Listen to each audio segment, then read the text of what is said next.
Hello, my name is Reverend Danish House, and I'm the pastor of New Beginnings Church in Poughkeepsie, New York, as well as a member of the USS Henry Hudson, a Star Trek fan club in Poughkeepsie, New York. This is my eulogy for Leonard Nimoy, who died earlier today. I Am Not Spock was the title of his first autobiography, but to legions of Star Trek fans around the world, his performance as the cool, logical Vulcan science officer of the Starship Enterprise left a legacy by which he'll be remembered for generations to come. Leonard Nimoy died today, February 27, 2015, at the age of 83. Years of smoking had left their mark on his lungs, and eventually chronic obstructive pulmonary disease took his life. When Mr. Nimoy first appeared in 1966 as Lieutenant Commander Spock, the character was brusque, logical, and clearly alien. With his sharply upswept eyebrows, pointed ears, and slightly green complexion, studio executives were terrified that Bible Belt viewers would react negatively to his vaguely satanic appearance. So it was a deep shock to find that as Star Trek became a success, Mr. Nimoy received more than his share of fan mail, often from female fans, smitten with his hot-blooded, cool-headed demeanor. What was it that drew Star Trek fans to Spock? Perhaps his insistence on logic and reason appealed in an era so riven by emotions.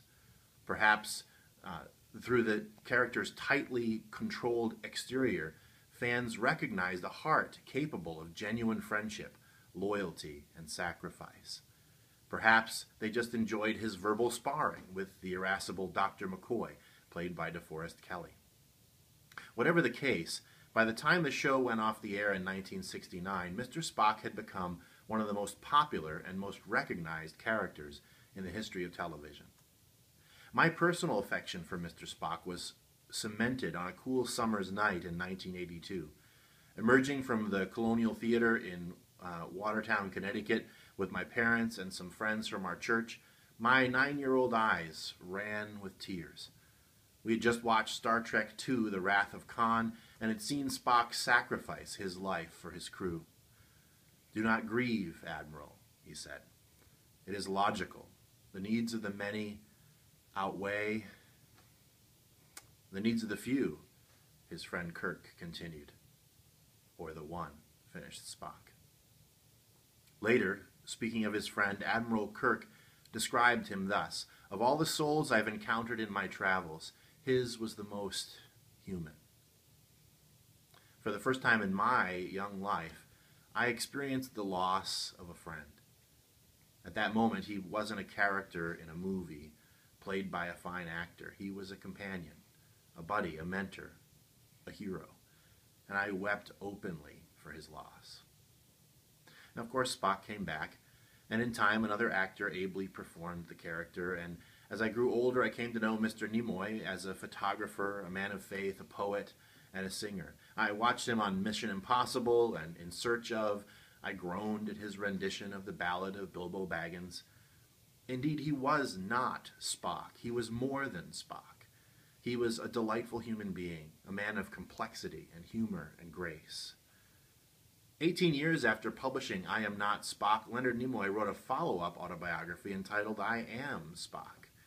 With some distance from the role, some additional maturity, and a greater understanding of the impact his portrayal of the character had made on men, women, and children around the world, Mr. Nimoy had come to embrace that part of his legacy fully.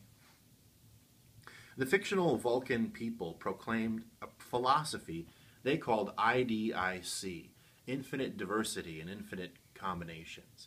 It was an idea that stated that every life was precious, every being in the cosmos was unique, and every person, regardless of their height, weight, color, or planet of origin, had a special gift to share with the rest of us. As ideas go, it's an excellent one. It has the virtue of being logical, and it has the virtue of being true. Today, Star Trek fans mourn with the Nimoy family and with all sorts of people all over the world. Our infinite diversity has been diminished. Farewell, Leonard Nimoy, and Godspeed.